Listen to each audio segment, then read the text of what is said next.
Zaman Sugeng di akhir hayatnya itu sering ngendikan tentang al-fitan, tentang tragedi utawi prahara. Itu banyak riwayat yang bahkan Nabi itu pernah ngendikan, saya dan kejayaan Islam itu hanya berumur 36 tahun. Itu sampai menghitung periode 36 tahun. Juga banyak riwayat yang bahkan secara detail saya mencium turba, di mana nanti cucuku terbunuh di situ. Apa kamu gelisah Muhammad? Iya. Kata Jibril, jika kamu mau, saya tunjukkan di tanah mana nanti cucumu akan dibantai. Itu riwayat jauh sebelum Said Husain dibantai di Karbala. Termasuk riwayat-riwayat yang se-ekstrim ini. Jadi ini kan terus ngaji kalau tinggi-tinggi bahwa nanti pada akhirnya sing mubun rokok itu rawung dolim tok, termasuk kita-kita sing soleh. Jadi sempat masuk swarga. Wong pontok haudun Nabi berarti mendekati napa? Swarga. Bahkan bagian riwayat haudun Nabi itu fil jannah. Makanya kalau ini cerita, ini amun salah paham tuh. Orang Khawarij itu soleh-soleh wong. Justru karena kesalehannya itu melahirkan tragedi dalam Islam. Karena solehnya itu kemudian mengharamkan barang yang mubah, mewajibkan barang yang sebetulnya hanya sunnah. Penyakit wong soleh mesti begitu. Ane jajal awet kayak itikaf ning masjid seminggu, soleh seminggu. Enggak metu es perpal perempuan, wong amen jagongan ning omah. Ora eling pengen. Padahal eling pangeran iso ning omah iso ning dalan. Cuma dekne selerane kan ilinge ning masjid. Wong itikaf seminggu kok gegere kak. Enggak kalah. Enggak kowe seneng pengajian ya ngono. Wong kene ora seneng ngaji sing teko kok wong 5. Gelem dijak apik ta ora? Padahal ning omah ngurmat anake ya apik. Paham ya? Neng pasar dagang rumah anak putu ya. Cuma APM kan kiai dari pelepak-pelepok di masjid.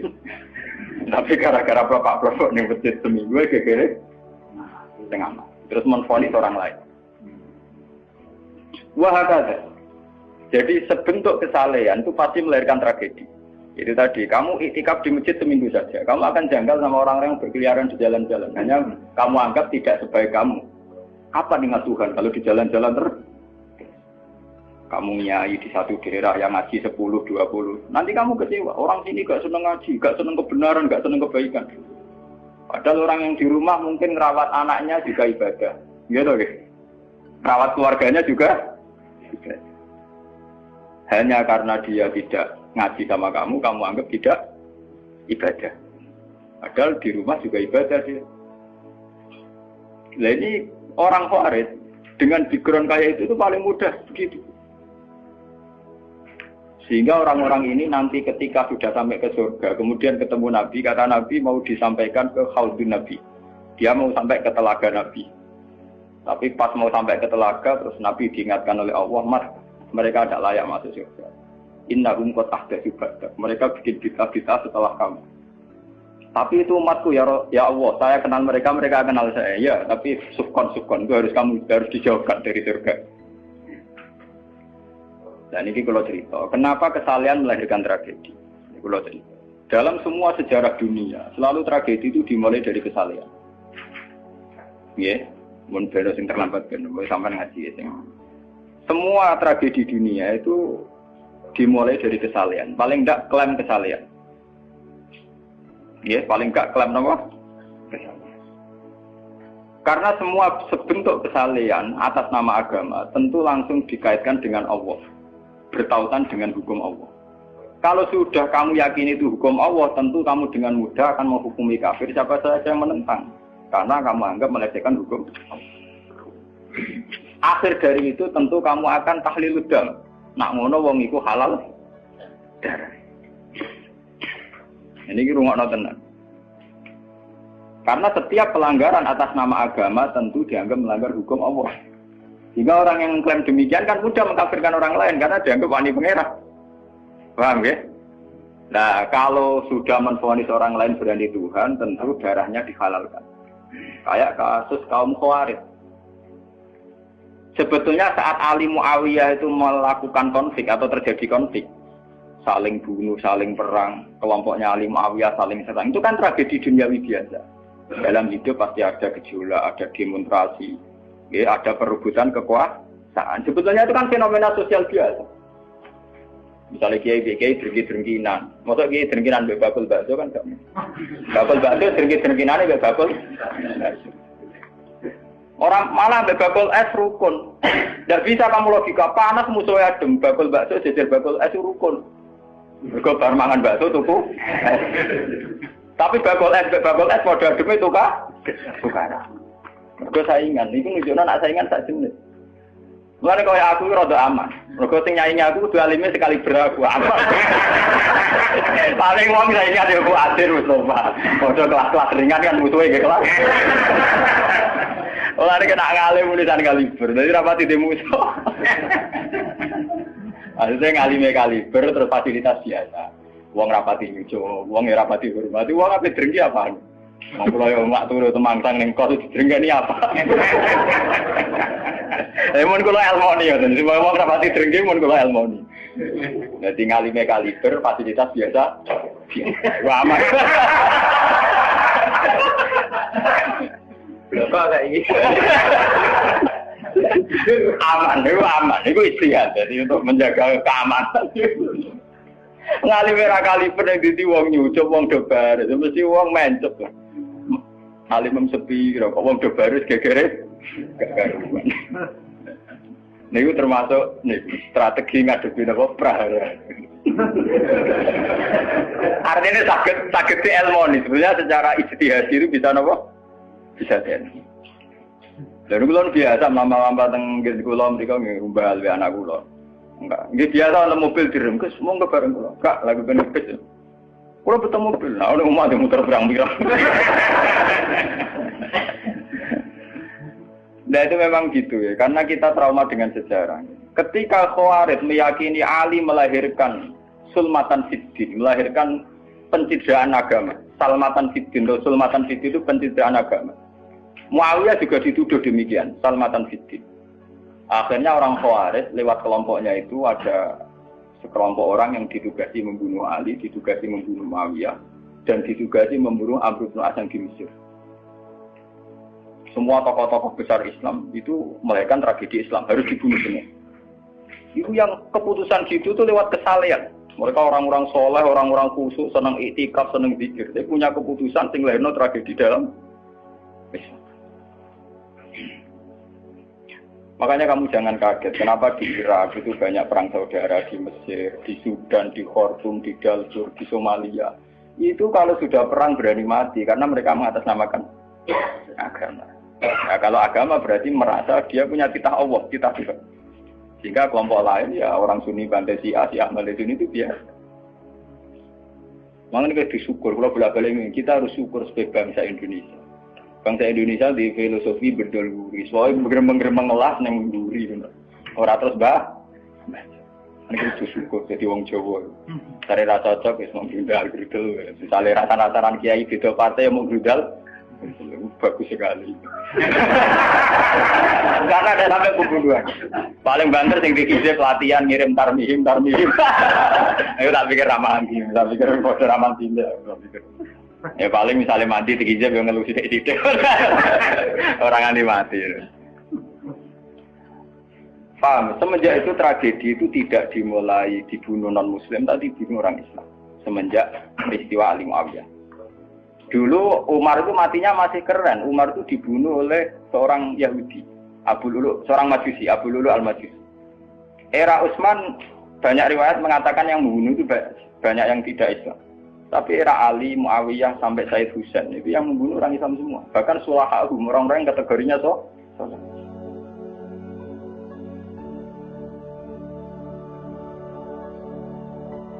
Wong soleh macam payah. Baik Madin gue kenal aku ngukumi wong murtad itu biasa. Karena daftar kemurtatan dalam kitab-kitab salaf itu terlalu banyak. Sama kalau ngaji Sulam Taufik, Sulam Safina itu betapa mudah orang-orang masuk kategori nama murtad. Mohon teng pondok kula rata rego ajaran. Gue ada sing kiai tanglet kula, Gus yo mboten nglebokno ajaran ing pondok jeneng. Lagi bantah aku apa takok? Nak bantah, ya bantah-bantahan, nak takut tak jawab. Ini umum kalau perhitung dong, itu memang resiko. Resiko ada takfir. Bukan kita yang salah, kita kalau tidak punya khazanah banyak itu resiko. Jadi kalau baca kitab gitu harus punya khazanah yang lain yang apa? Banyak. Sehingga tidak mudah mentakfirkan orang atau memurtadkan orang. Semenjak Ali Muawiyah tragedi, karena kelompok-kelompok soleh itu menvonis Ali itu murtad atau Muawiyah itu murtad, kemudian diteruskan kalau gitu halal darahnya, akhirnya dibunuh. Ali ya dibunuh, Muawiyah ya seringkali mengalami percobaan dibunuh. Ya kalau kan nanti cerita tengah sini, jadi Ali hasil dibunuh, yang Muawiyah sebetulnya subuh itu juga dibunuh, tapi pas itu Muawiyah meriang, yang imami itu wakilnya, sehingga yang dibunuh wakil. Mulane kalau boleh baca cerita, ning dinggon nang wong kesolen mesti pintu-pintu. Wong kuwaris sih pintu-pintu. Wong ngongkon killer, ngongkon pembunuh bayaran kok tarife ngene lho. Lah Muawiyah ku sapa? Pokoke sing imami subuh. Ora disifati ciri-ciri spesifik mboten, pokoke sing imami subuh. Lah Muawiyah subuh priya. Wong imami dadi materi. Wong apa jenenge?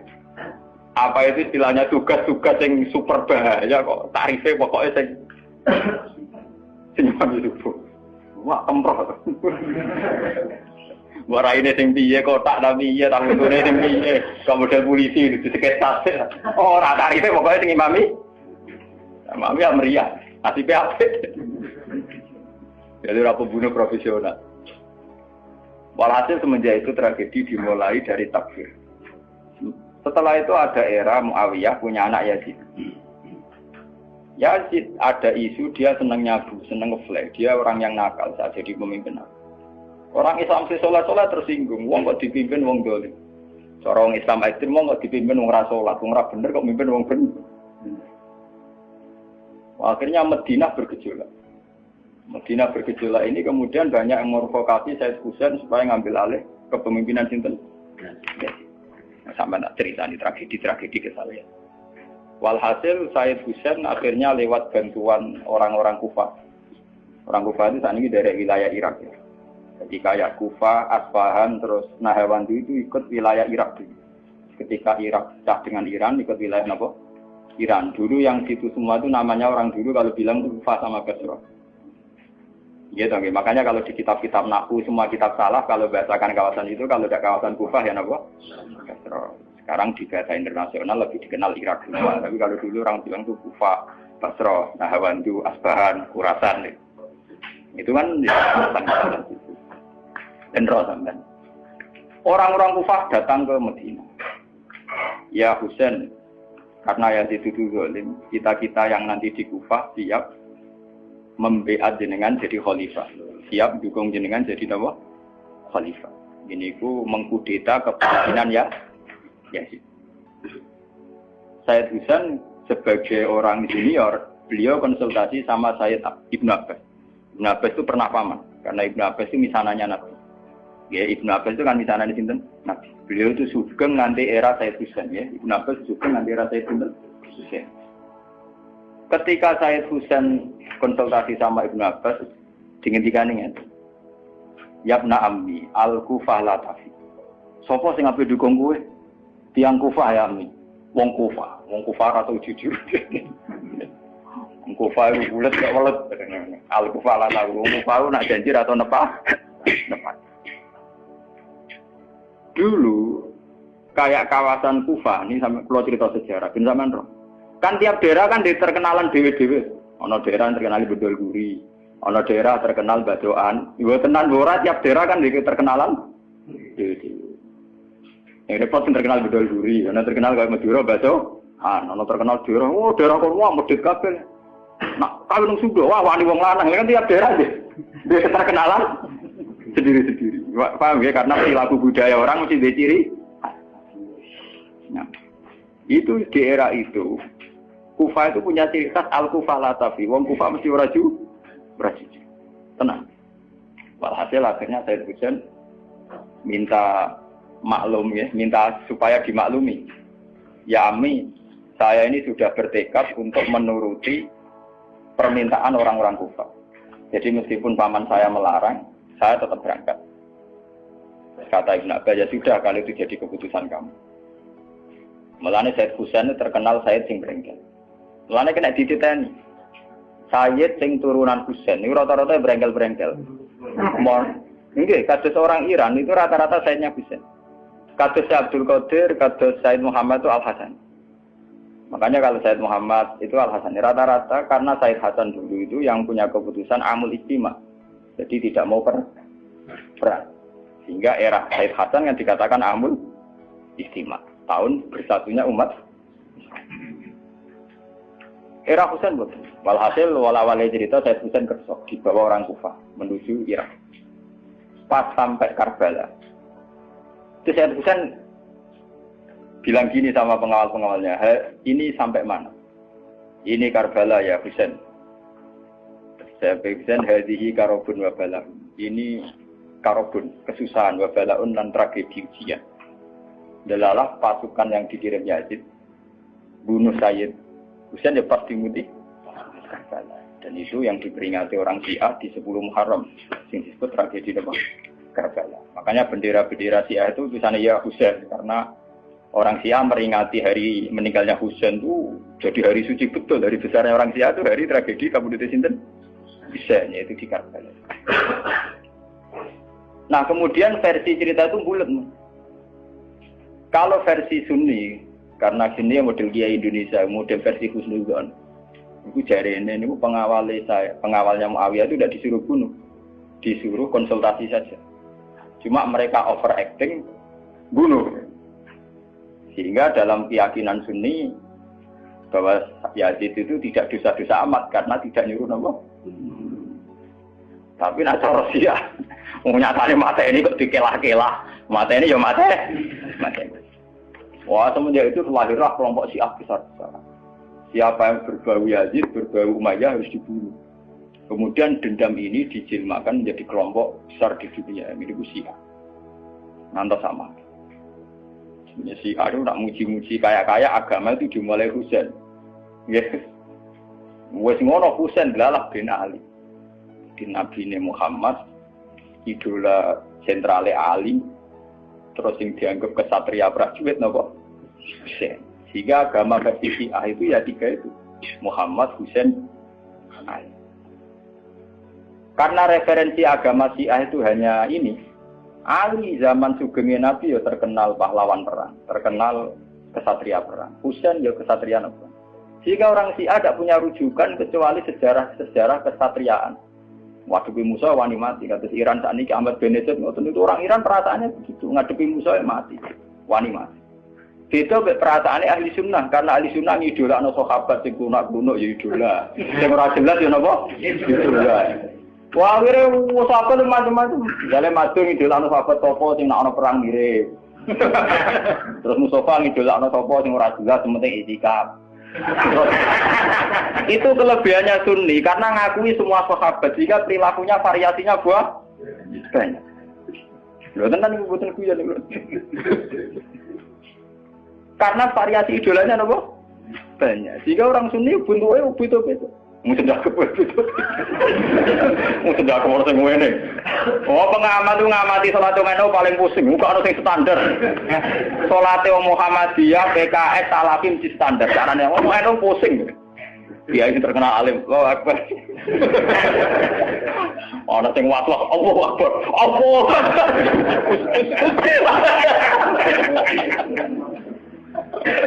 Oh sedekah kok ora sing ngene. Ana sing ngene, ana sing santai. Ana sing labine ngancing nono selik. Karena orang Sunni terlalu banyak tokoh idola, karena keyakinan Sunni semua sahabat itu layak diikuti. Iku mbah barokah laknat kowe keyakinane wong Sunni iku semua sahabat layak napa? Diikuti. Sahabat macam-macam, akhirnya wong Sunni macam-macam. Itu beda dengan Syiah. Sentral sejarahnya di Husain. Husain sebagai martel perang atau kesatria perang. Ali terkenal Al-Qarrar, orang yang reputasinya juga tentang nama. Jika dalam terminologi Syiah itu tidak ada istilah bil hikmati wal mau'izatil hasanah, sing sabar ngadepi Musa sing santun ora mahal tuh utak Jawa niku. Paham ya? Sampeyan ngerti kenapa sih acara berpikir demi nek Sunni mboten. Mau kiai iku dhisik ning daerah Abangan. Mujite sik kaya sletong ora males. Malah dungo. Wah cerita seputar rawani tok. Seputar sabar, seputar kawan. Jarang kok Kiai Sundi wani jotosan. Jadi sejarah dengan sabar. Sehingga dalam tradisi Sunni itu tidak ada revolusi. Sampai sekarang. Beda dengan di Syiah. Libanon pengikut Syiah, Syria ya Syiah. Iran juga Syiah. Meskipun Syiah sendiri punya variasi, kayak Syiah Imamiyah, Syiah Ismailiyah, Zaidiyah, dan sebagainya. Tapi trennya sama, tetap menjadikan Said Hussein sebagai sentral.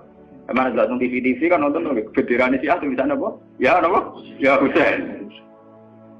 Nah sampai idola kan buatan Hussein.